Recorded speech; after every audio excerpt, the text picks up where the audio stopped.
Bueno, hola a todos. En este video veremos un ejemplo de cómo desarrollar la definición de especificaciones en un proceso de diseño de ingeniería y cómo jerarquizar y priorizar necesidades y también especificaciones con el fin de identificar cuáles son los atributos y métricas que dominan el diseño con el fin de llegar a una solución robusta y competitiva, teniendo en cuenta aspectos del mercado y consideraciones generales entre sus atributos. Entonces, partiendo aquí de la especificación, debe salir pues de eh, de un consolidado de qué es lo que quiere el cliente o una expectativa de qué es lo que quiere el cliente. Comenzamos aquí entonces con un pequeño ejemplo. En el sector agroindustrial tenemos que nuestro cliente es un agricultor que dice que como agricultor que gestiona una finca de 250 hectáreas necesita un tractor versátil que pueda operar eficientemente en terrenos con pendientes de hasta 15 grados y suelos de diferentes texturas, desde arcillosos hasta arenosos.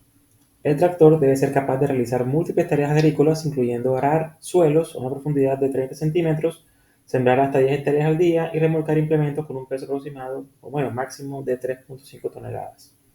Desde que utilizo el tractor durante jornadas de 10 a 12 horas diarias, la durabilidad y fiabilidad del equipo son esenciales. Además, es importante que el tractor tenga un consumo de combustible eficiente, no superando los 15 litros por hora de operación. Quiero una cabina que ofrezca una visibilidad excelente y esté equipada con asientos ergonómicos y controles que sean fácilmente accesibles para reducir la fatiga durante las largas horas de trabajo. Me gustaría que el tractor incluya una opción de motor híbrido que permita una reducción de consumo de combustible en comparación con motores convencionales. La seguridad también es una prioridad, por lo que necesito sistemas avanzados de protección. Finalmente, el tractor debe ser compatible con implementos de varias marcas y modelos y debe tener la robustez necesaria para operar eficientemente con implementos que requieran una potencia de hasta 150 caballos de fuerza. Entonces, este párrafo grande que está aquí, que está bastante detallado, por cierto, es el párrafo de partida. Si trabajamos con un usuario en particular y no tenemos esta información, podemos hacer entrevistas, grabar la entrevista, convertir el audio a texto y podríamos tener entonces el texto para analizarlo. Si son múltiples usuarios, si queremos hacer un sondeo, una especie de encuesta, también es bastante útil ya que podemos obtener o sacar de allí algunos elementos de interés. En este caso, valores, aspectos que debería considerar el diseño, elementos de los que se quejan, cosas que les gusta del producto o de los productos similares, etcétera. Entonces, esto es una parte bien importante. Entonces, primero vamos a crear una lista de necesidades. Esta lista de necesidades debe ser creada de forma general, idealmente sin tanto número, sin ningún tipo de valor, sino simplemente indicando aspectos globales de lo que el cliente dice que necesita o que desea. Entonces, de aquí podemos sacar algunos elementos de interés, por ejemplo, el área de trabajo, los grados de inclinación del suelo, el tipo de suelo que se quiere arar, también sembrar, la profundidad de arado, la masa que se desea remolcar, el régimen de trabajo, que son de 10 a 12 horas, que debe ser durable y confiable, el consumo de combustible deseado, cómo debería ser la cabina y los asientos en cuanto a accesibilidad y ergonomía, la parte de que se requiere un motor híbrido, bueno, esto es un deseo más bien, me gustaría, la parte de protección en cuanto a seguridad, lo de compatibilidad con implementos de varias marcas y modelos, y también que pueda activar o trabajar con implementos que requieran potencia de hasta 150 caballos de fuerza. Muy bien. Entonces, de estas ideas que están resaltadas aquí, bueno, que son más bien como que pedacitos, palabras, oraciones cortas, ahí sacamos información útil y la expresamos en forma de necesidades. Aquí tenemos, por ejemplo, en este caso, 10 necesidades, que sería uno, capacidad de operar en terrenos con diferentes pendientes; 2, realizar diversas tareas agrícolas como arar y sembrar; 3, remolcar implementos agrícolas pesados; 4, ofrecer durabilidad y fiabilidad del equipo para uso prolongado; 5, facilidad de mantenimiento y acceso a repuestos; 6, eficiencia en el consumo de combustible; 7, cabina con buena visibilidad y comodidad para el operador; 8, opción de motor híbrido; 9, sistema de seguridad; 10, por último, compatibilidad con diversos implementos agrícolas Esta es la parte de implementos con una potencia determinada. Muy bien, entonces vamos a pasar estas necesidades a unas métricas. Aquí básicamente lo que hacemos es que tomamos esas necesidades y obtenemos parámetros de ingeniería medibles, cuantificables, es decir, con valores ya que pueden ser números, y las convertimos. Importante aquí inicialmente es sacar las unidades de medida. En este caso, aquí en este ejemplo, que son 10 necesidades, tenemos en total 15 métricas. Es decir, que las necesidades pueden representarse en la misma cantidad de necesidades como métrica o un poco más.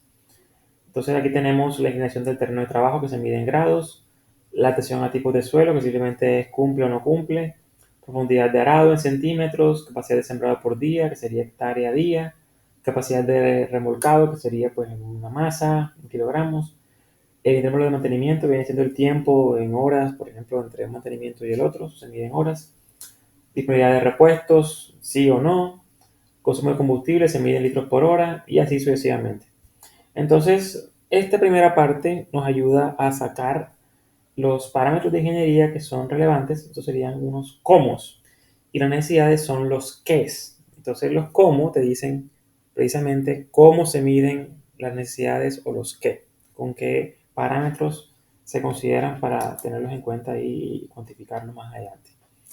Entonces, ahora pasamos a una lista de especificaciones. La especificación se completa cuando yo añado valores meta. En este caso, lo que voy a hacer aquí, ¿cierto?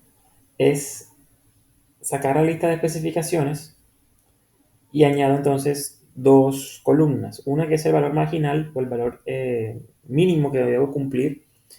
Este valor marginal debe salir del mercado, de lo que yo reviso en literatura técnica, de revisión de patentes, de preguntas con usuarios, por ejemplo, hacer un benchmarking, de ver cómo están los productos similares, en qué rango se mueven, de diferentes parámetros y saber entonces qué valor asignarle. Entonces, por ejemplo, la métrica 6, que es el intervalo de mantenimiento, miren que se coloca en 500 horas, que es un valor estándar, digamos que para equipos que trabajan a ese ritmo de trabajo de 10 a 12 horas diarias. Está bien, eso sería mantenimiento general, un mantenimiento profundo o una parada mayor. Por ejemplo, consumo de combustible, aquí ya ponemos el número. Y muchos de estos que están en el valor marginal salieron del párrafo inicial, que fue como que lo que dijo el cliente de su necesidad, de lo que él cree que necesita. Muy bien. Ahora que ya tengo esta lista de especificaciones, yo debería saber cuáles especificaciones son las que van a dominar el diseño. Entonces, una forma de hacerlo es usar herramientas como el QFD. Para hacer la herramienta o aplicar la herramienta QFD, necesito primero realizar una matriz 2 a 2 para calcular la importancia relativa de las necesidades. Entonces, aquí lo que hago simplemente es considerar las 10 necesidades que obtuve al inicio y compararlas una a una. Recordemos que aquí yo lleno solamente una parte triangular porque la otra es el complemento. En este caso voy a usar una escala de 1 a 10, donde 5 va a ser igual importancia. Siempre entro con la fila. Entonces, por ejemplo, la primera fila a llenar aquí sería esta, sería entrando con 1 y comparándolo con 2. Entonces, si yo coloco aquí en ese punto que la importancia es 5, es porque entonces 1 vale lo mismo que 2. Si coloco, por ejemplo, 6, es porque 1 vale ligeramente más que 2. Si pongo 4 es porque es al revés, por debajo de 5 es lo contrario. Entonces quiere decir que 2 es ligeramente un poco más importante que 1. Y así sucesivamente. Esto es importante realizarlo teniendo en cuenta de que no debo violar el principio de transitividad. Como voy a comparar muchos ítems aquí, yo no puedo decir, por ejemplo, que 1 es mayor que 2 y 2 es mayor que 3 y 3 es mayor que 4. Y después por allá en otra evaluación voy a decir que 4 es igual a 1 o igual a 2 o más o menos solamente un poquito más grande que 1. ¿Por qué? Porque eso es incluir o añadir subjetividad o mentira en el proceso. Entonces, para eso uno utiliza un aspecto que se llama relación de inconsistencia. Y un valor aceptable es el 10%. Eso se hace con vectores y cálculo de valores propios.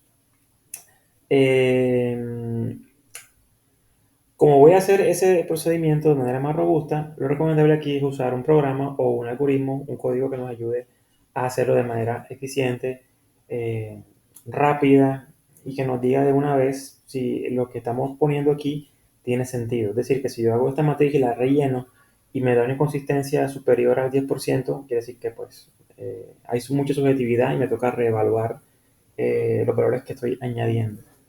Para eso voy a salirme de la presentación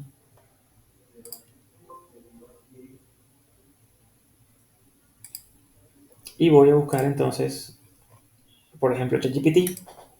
Aquí le doy un prompt que me lance un algoritmo para hacer el proceso de ponderación y sacar los valores de la matriz 2 a 2 y jerarquizar. Entonces aquí le digo que me dé un código en Python, que me pida la cantidad de ítems a comparar y los nombres de cada uno de ellos. De esa forma lo dejo abierto y pueden ser 5, 6, 8, 10 ítems a comparar.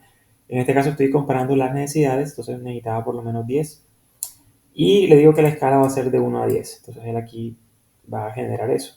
También estoy diciendo que quiero que considere el índice de inconsistencia o la creación de consistencia. Más adelante él lo hace. Él aquí me está llenando el código. Yo lo corro, pero me doy cuenta de que lo hace con un pequeño error ahí, y es que usa la escala de 1 a 10, pero en este caso deja que 1 sea la relación igual. Para hacer eso, entonces se juega con el inverso. Bueno, en fin, lo que estoy haciendo aquí es simplemente pedirle que lo ajuste a 5 como el valor medio y que de 5 para arriba sea considerado igual importancia. Perdón, de 5 para arriba sea considerado mayor importancia y de 5 hacia abajo sea considerado menor importancia o una importancia relativa inversa. Entonces él aquí me genera este código. Aquí lo voy a copiar y aquí tengo un ejemplo de cómo resolver eh, el problema de generar esa matriz considerando inconsistencia en Python. Entonces él aquí me pregunta primero cuántos ítems deseo comparar, le digo que 10, le coloco los nombres, que son 10 nombres, y ahora aquí entonces viene lo más pesado, que es simplemente hacer la comparación. Entonces la primera, por ejemplo, es comparación entre operar terrenos con diferentes pendientes y diversas tareas agrícolas como arar o sembrar. Entonces debo colocarle un valor de 1 a 10, en este caso le puse 5, es decir, que vale lo mismo para mí, y así lo fui haciendo con todos. Como tengo 10 elementos a comparar, pues aquí se hace bastante extenso hacer esto. Miren que en total fueron, aquí serían 3, 6, 9, 9 y después 8 y después 7 y después 6 y después 5 y después 4 y después 3. O sea, fueron bastantes elementos aquí que estaba haciendo. Pero al final lo importante es esto. Aquí me está tirando cuánto es la importancia de esos elementos en valores relativos de 1 a 100%. Si yo sumo todos los valores me tiene que dar 100%. Y aquí esto es bien interesante, es la relación de inconsistencia que me dio 0.04. Es decir, que esta es una relación de inconsistencia aceptable. Es decir, es una evaluación consistente. Entonces ya yo sé que trabajando con este valor de 0.04 o 4%, yo sé que lo que dio aquí tiene sentido y no hay tanta subjetividad metida ahí. Recuerden que esto es una medida de grado de mentira o de contradicción, entonces mantenerlo por debajo de 0.1 es lo ideal. Ok, entonces ya con esto voy a volver a la diapositiva. Aquí coloco los valores que me dio. Entonces, los más importantes serían la necesidad 3, seguido de la 4, luego la 5, luego la 1 y después la 9. Entonces yo podría trabajar con esas 5 necesidades o las 3 más importantes. Y ya tengo ahí, digamos que concentrado mayormente más del 40% de la importancia de todo el ejercicio, ¿cierto? Si considero las 5, ahí tendría casi el 60, más del 60% de la importancia ahí ya contemplada. Bueno, con esto, entonces paso al paso 5, que es la definición de métricas de interés para el diseño, o pues saber cuáles son las métricas que mandan en el diseño. Entonces voy a usar una matriz QFD. Voy a salirme nuevamente de la presentación. Voy a ver aquí mi Excel y aquí tengo la plantilla QFD corta, donde ya he colocado Primero aquí coloco las 10 necesidades con su respectivo peso. Esto es un cálculo automático, así que si coloco aquí valores relativos a 100, él acá pues calcula lo mismo y le tiene que dar igualito. Entonces primero aquí lleno necesidades. Segundo, establezco aquí los cómo, que vienen siendo las métricas que había colocado ya, que eran 15. Y coloco qué es lo que deseo hacer con cada una, si deseo mejorar, disminuir o un valor meta en particular. En el caso, por ejemplo, de consumo de combustible, quiero disminuir. En cada caso, por ejemplo, de capacidad de sembrar por día, quiero maximizar. Acá arriba coloco mis relaciones para saber entonces con qué se afecta cada una de ellas o cuáles tienen una relación positiva o negativa. Por ejemplo, inclinación del terreno de trabajo y adaptación a tipos de suelo están relacionados. Eh, bueno, aquí me di cuenta de un error, voy a ponerlo negativo. Entre más se incline el terreno de trabajo, pues va a ser más difícil adaptarse al tipo de suelo. Eso lo coloco negativa, por ejemplo, a esta.